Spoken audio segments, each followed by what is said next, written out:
네, 강프로입니다. 자, 두산 에너빌리티 보겠습니다. 자, 일단 금요일 날에는 3% 빠졌습니다. 이거 시장 때문입니다. 지금 이 시장이 이렇게 어려운 이유는 한국 시장에 대한 수급이 좀 떨어진 부분이 있습니다. 그 수급 떨어진 이유는 대체거래소 때문에 그래요.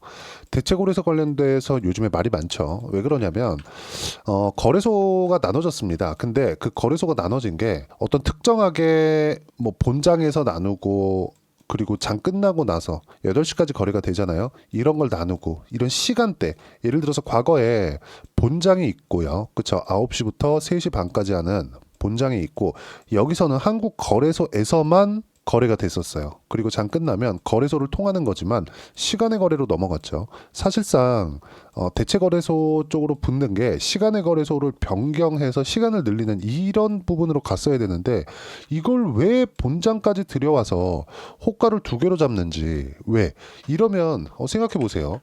주가 쭉 끌어올렸을 때 VI 걸리죠. VI 걸렸을 때 대체 거래소에 대한 호가는 또 따로 놀아요. 이렇다 보니까 시세를 견인해야 되는 외국인들 입장에서는 짜증이 나죠.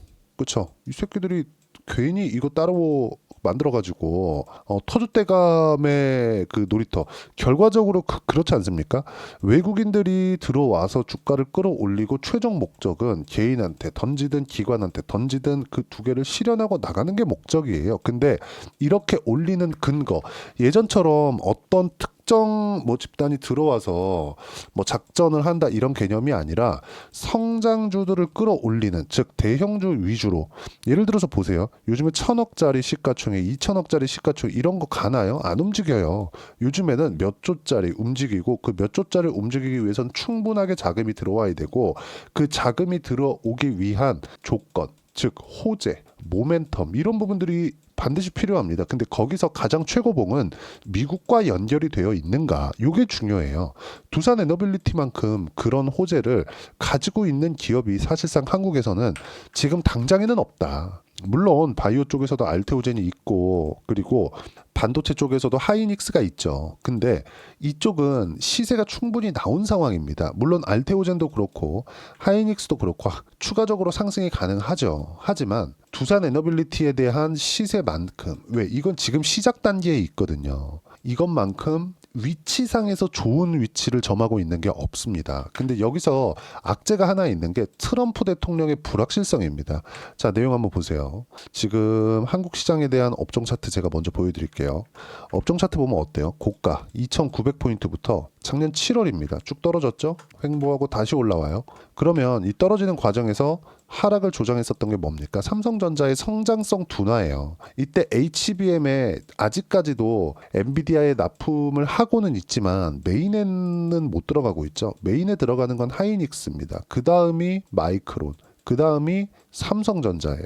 그렇다 보니까 하이닉스 쪽으로 성장률이 몰려 있어요.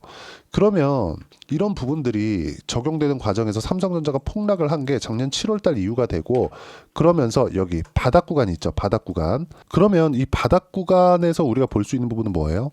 뭔가 이제 다 빠졌다 이게 아니라 삼성전자가 추가적으로 하락할 수 있는 하락할 수 있는 폭 자체가 나오지 않는다. 왜? 삼성전자는 적자를 보기 때문에 떨어진 돈은 잘 벌어요. 적자를 봐서 주가가 떨어진 게 아니라 돈은 잘 벌지만 성장성이 부각이 안 됐기 때문입니다. 무슨 얘기예요? 하락에 대한 선반영이 먼저 나왔다. 즉 성장성이 떨어지면서 하락에 대한 선반영이 나왔고 삼성전자의 하락과 함께 삼성전자 거의 한 30% 정도 빠졌으니까 하락과 함께 코스피도 거의 한 20% 가까이 빠져버렸다. 그럼 당연히 코스닥 같은 경우에도 먼저 하락폭이 훨씬 더 많이 나왔겠죠. 지금은요.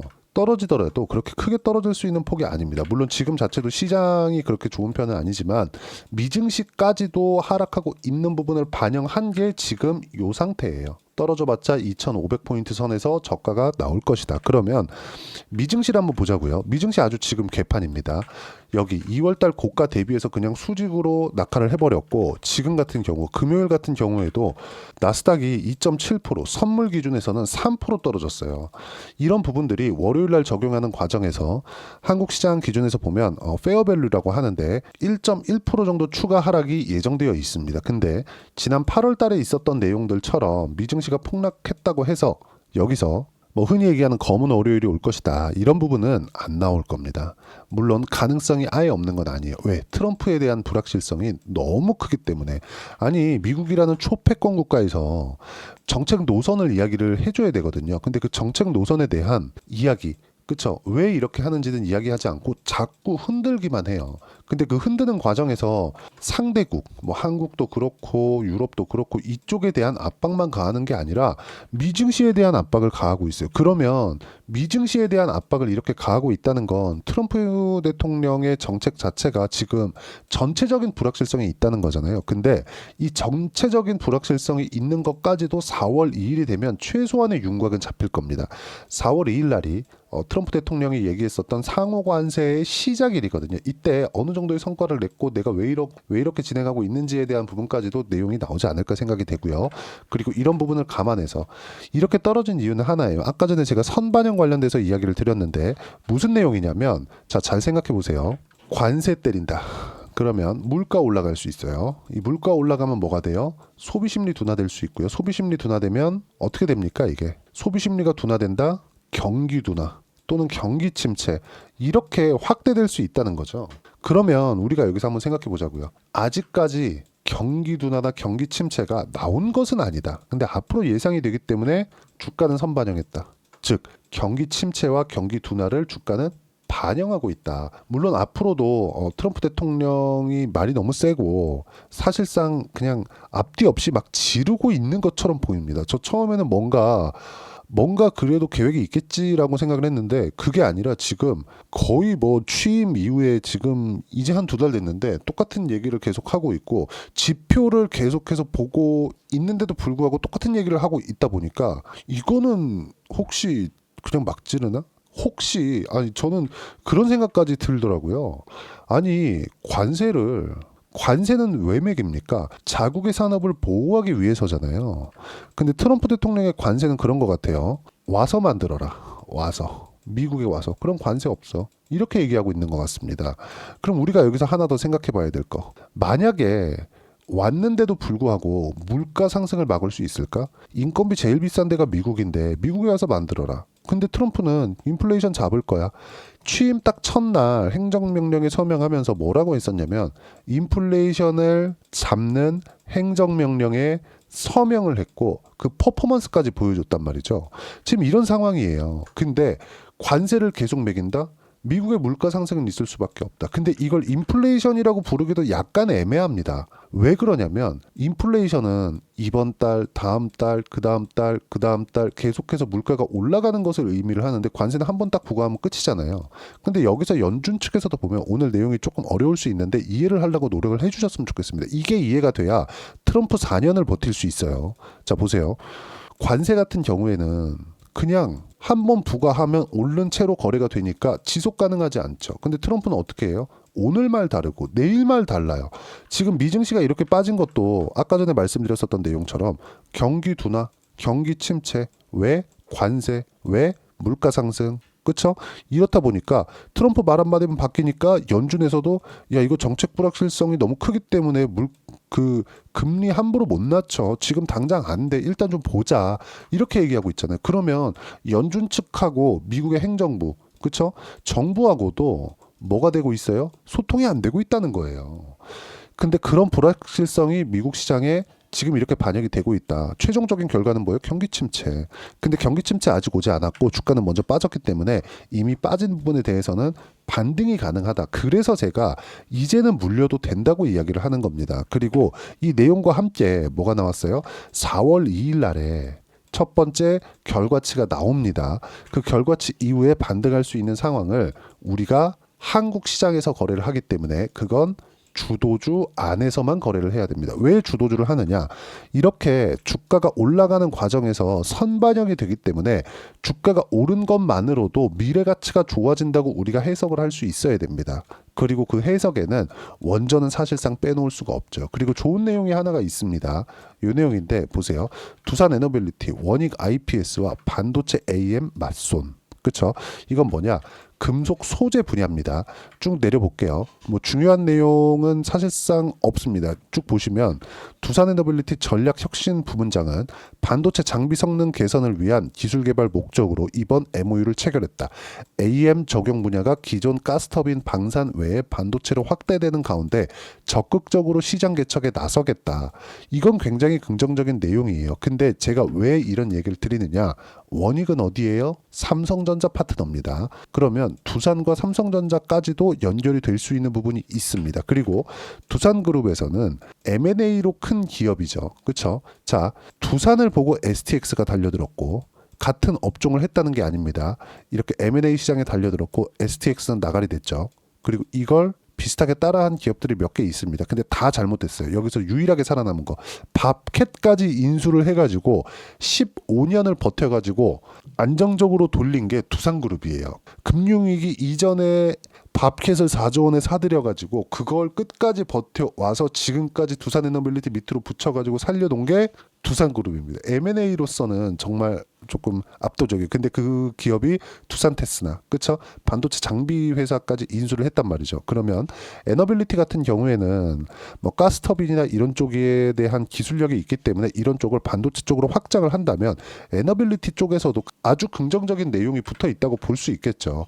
앞으로의 성장 모멘텀이 되는 겁니다. 근데 당장에 그쵸? 주가를 폭발적으로 상승시킬 수 있는 원동력은 정말 원전에 대한 부분 그리고 AI에 대한 부분입니다. 왜 AI가 붙느냐? 지금 원전이 부각받고 있는 이유가 미국의 전기 부족 사태 때문에 그렇습니다. 그리고 미국은 전기 부족 사태를 해결하기 위해서 뭐라고 있죠? 인프라 투자를 다시 하고 있어요. 그래서 한국의 현대 일렉트릭이나 이런 기업들까지도 계속 강세를 보이는 이유가 이런 것 때문에 그렇습니다. 그럼 지금 핵심은 뭐예요? 미국 쪽으로 진출에 대한 부분. 근데 그쪽 그쵸? 미국으로 들어갈 수 있는 교두보는 마련을 했다. 어디 쪽으로? SMR을 이용해서 뉴스케일 파워죠. 그러면 지금은 해결될 수 있는 부분, 그 해결 방안, 반등을 해야 되는 해결 방안이 딱 하나예요. 미국 시장의 안정화, 4월 2일을 기점으로 봅니다. 그 전에 어떻게 타점을 잡는지가 중요한 거고, 아무리 그래도 트럼프 대통령의 정책 불확실성이 있다고 하더라도 트럼프 대통령이 미국을 망하게 할까요? 그러진 않을 거라고 생각하죠, 다들. 그러면 우리가 떨어져 있는 이 상황, 특히나 미국 시장 같은, 그렇죠? 세계 최고의 기업들이 다 모여있는 나스닥 지수가 근 20% 가까이 떨어져 있는, 그것도 거의 한 2달도 채 되지 않는 시간에 이 정도의 하락이 나왔다면 우리는 한 가지만 보고 갑시다. 앞으로 패권을 잡는 건 미국일 거다. 그리고 중국이 붙고 있지만 여기서 필요한 건 미국에서 만드는 부품이다. 그 부품이 뭐예요? GPU. GPU 돌리면 뭐가 필요해요? 전기. 그렇죠? 그리고 가장 효율적인 에너지원은 뭐예요? 원전입니다. 그래서 원전에 대한 부분이 트럼프 대통령도 계속 강조를 한 바가 있습니다. 물론 지금 당장에는 베이비 드릴, 기름 퍼올리자, 파리 기후협약은 사기다. 기후위기는 다 사기야. 이러면서 파리 기후협약은 탈퇴를 해버렸잖아요. 그러니까 지금 이런 상황이에요. 근데 여기서 값싼 에너지를 목적으로 잡고 있기 때문에 원유나 이런 부분 시추를 더 해야 된다 이러고 있지만 이것보다 더 값싼 게 뭐예요? 원전입니다. 짓는데 오래 걸려서 그렇지. 그럼 지금부터 무언가 액션이 나올 수 있는 상황들 충분히 기대해 볼 수 있고, 주가 측면에서도 최근에 그쵸 1월과 2월 달에 강세를 보인 부분을 본다면 이런 기대감을 가지고 있는 겁니다. 그리고 신고가를 만드는 데는 여기 보세요. 거래대금 자체가 막대한 거래대금이 붙기 때문에 이 구간에서 우리가 어떤 식으로 타점을 잡을지, 지금은 두산 에너빌리티에 대한 악재가 있어서 내린 게 아닙니다. 뭐 또 여기서 뭐 지배구조 문제 이런 부분들 때문에 내린 게 아니에요. 지금은 미증시에 대한 문제 때문이다. 그리고 미증시의 해결은 4월 2일을 기점으로 바뀔 수 있다. 그렇죠? 그리고 이 내용을 제가 여기 소통방에서 어떻게 타점을 잡고 시장에 대한 판단을 할 것인지를 소통방에서 무료로 공유를 해드리고 있습니다. 쭉 내용 보시면 제가 여기 3월 30일 일요일입니다. 주말까지도 금요일 코스피 코스닥 모두 약세, 미증시 폭락으로 1%대 하락 출발이 예정되어 있습니다. 그렇다고 하더라도 뭐 월요일 날 뭐 말도 안 되게 뭐 코스피가 5%, 6%, 7% 이렇게 빠지지는 않을 거예요. 제가 지난 8월과 같은 검은 오를 가능성이 있다고도 이야기를 드렸지만 이런 식으로 5, 6, 7%씩 뭐 사이드카가 걸린다든가 이런 내용은 절대 발생하지 않습니다. 지금 가격에서는 절대 안 됩니다. 하지만 하락은 나올 수 있다. 근데 그 하락을 이용해야 되는 부분이 필요한 거죠. 그 부분에 대해서 제가 설명을 드린 거고 영상에서도 이야기를 드렸고요. 그리고 영상에서 이야기를 드리는 것보다 소통방이 더 빠를 수밖에 없는 이유가 영상 같은 경우에는 제가 영상 찍고 편집하고 올리는 시간이 필요한데 소통방에서 그냥 이렇게 쭉 써드리면 되죠. 그래서 소통방이 더 빠를 수밖에 없다는 점. 그리고 시장에 대한 판단을 하는 이유는 종목에 대한 타점을 잡기 때문에 그렇습니다. 이런 종목에 대한 타점까지도 모두 무료로 공유를 해드리고 있으니까 구독과 좋아요 눌러주시고 댓글 하나씩 달아주시면 무료 입장 가능하고요. 제가 입장 링크를 공유해드릴 수 있게 여기 010-8713-1916으로 구독이나 여기 종목명 두산에너빌리티라고 문자 보내주시면 소통방 입장 링크 순차적으로 공유를 해드리도록 하겠습니다.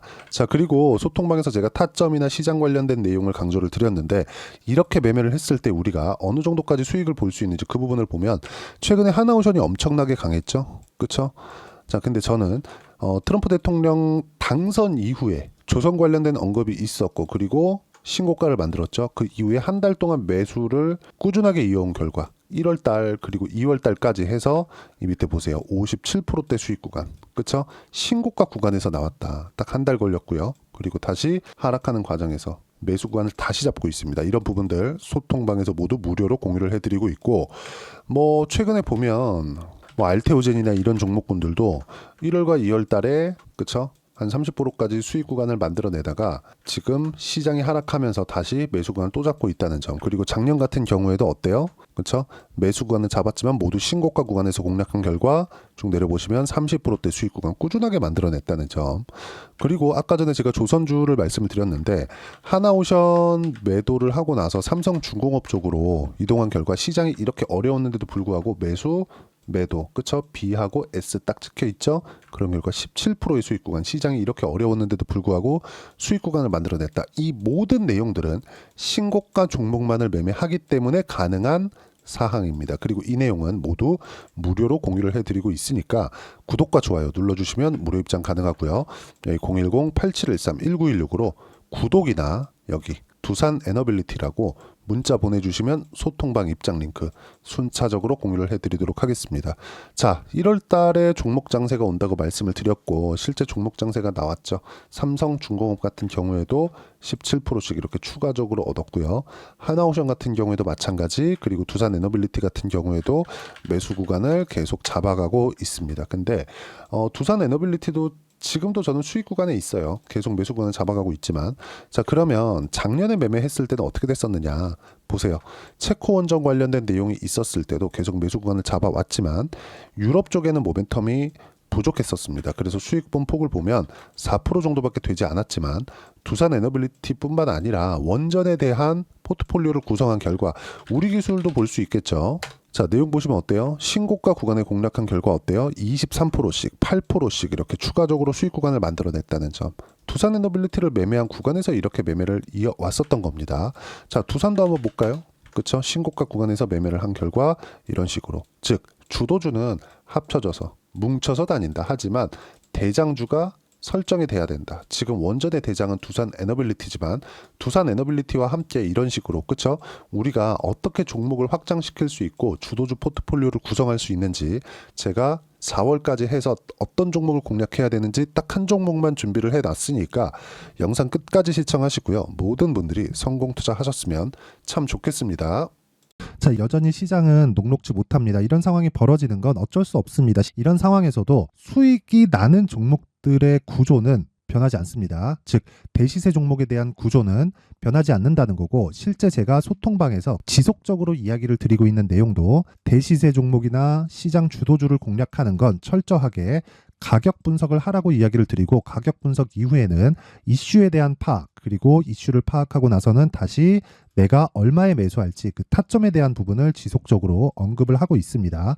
자, 근데 생각해 보세요. 시장이 굉장히 어려웠습니다. 어려운 상황에서의 어떤 종목들이 강했냐 보면 반도체와 그리고 바이오입니다. 자, 실제 여기 보면요.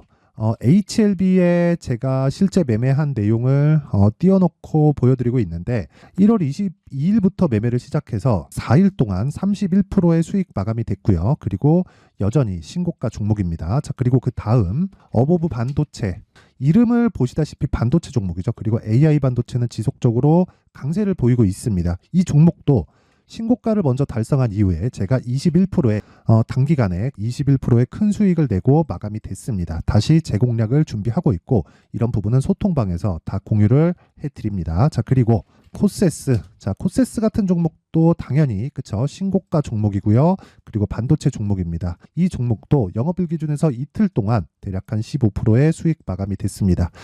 내용을 한번 보시면 어떻습니까? HLB를 포함해서 뭐 30%, 20%, 뭐 15% 이런 식의 수익이 지속적으로 발생하고 있는데 이 세 종목 모두 다 신고가 종목이고 1월 달에 시장이 약세를 보이고 있는 구간에서도 강했었던 그런 종목입니다. 특징점이 하나 있는데 그 이슈에 앞서서 가격이 먼저 반영했다는 거죠. 그렇게 제가 가격을 먼저 보고 이슈에 대해서 파악하는 이유는 결과적으로는 큰 시세를 먹기 위한 사전 준비 작업입니다. 실제로 큰 시세를 먹기 위해서 사전 준비 작업을 했을 때 여기 레인보우 로보틱스 127% 그리고 ISC 98% 그리고 한미반도체 97%의 큰 수익을 내는 상황을 만들 수 있습니다. 어떤 식으로 소통방에서 진행됐는지 그쵸 그 상황을 제가 이야기를 드린 건데 이런 상황도요 당연히 신고가를 공략했을 때 가능한 겁니다. 자 그러면 이번에도 마찬가지입니다. 그쵸 정부 주도의 코리아 디스카운트 해소 방안이 2월 달에 발표를 하고요. 그리고 2월 달에 발표된 내용을 토대로 주가가 움직이는 게 아니라 이미 움직인 내용이 있죠. 실제 이 내용은 크게 중요한 게 아니라는 겁니다. 실제 움직인 내용을 보면 자 기아차입니다. 실제로 12월 달에 신고가를 만들어 놓고 정부에서 입김을 불어 넣으니까 순식간에 기아차를 포함해서 현대차 같은 거대 기업들의 주가가 2주도 채 되지 않아서 40% 정도의 큰 시세를 냅니다. 자, 그러면 우리는 어떤 종목을 봐야 될까요? 이슈를 파악해야 되는 것도 맞지만 철저하게 가격에 맞춰서 매매를 해야 되는 게 당연히 중요합니다. 정부가 주도하는 정책 방향이 있겠죠. 그 방향에 맞춰서 우리가 종목을 찾을 필요가 있다. 자, 그러면 답이 나왔습니다. 정부가 주도하는 방향에 맞춰서 제2의 기아차를 찾는 게 지금은 중요하다. 근데 정부 정책의 방향에 맞게 가자. 그랬을 때 앞서서 제가 보여드렸었던 내용인 여기 레인보우 로보틱스 127% 그리고 ISC 98% 그리고 한미반도체 97%와 같은 수익을 낼 수 있습니다. 물론 시간에 대한 부분은 최소 2주의 시간이 필요하고요. 그리고 최장 3개월 안에 끝내야 됩니다. 자, 기아차의 시세를 보셨던 것과 같이 2월 달에 정부 정책의 방향이 결정되고요. 바로 3월 달이면 시행입니다. 자, 그러면 우리는 거기에 맞춰서 당연히 종목을 찾아야 되고 제가 제2의 기아차를 찾아놨습니다. 제가 아까 전에 소통방에서 이야기를 드렸었던 내용 다 공개를 해드렸는데 그 내용처럼 종목만 받고 싶다 하시는 분들은요. 상단에 있는 제 전화번호로 대시세 자 대시세라고 문자를 보내주시면 정부 정책의 방향에 맞는 종목을 모든 분들에게 무료로 공개를 해드리도록 하겠습니다. 자, 제가 원하는 건 채널 성장이 목적입니다. 자, 그래서 구독과 좋아요 꼭 좀 부탁드리고요. 모든 분들이 정부 정책에 맞는 방향으로 매매를 이어가서 큰 수익 보셨으면 좋겠습니다.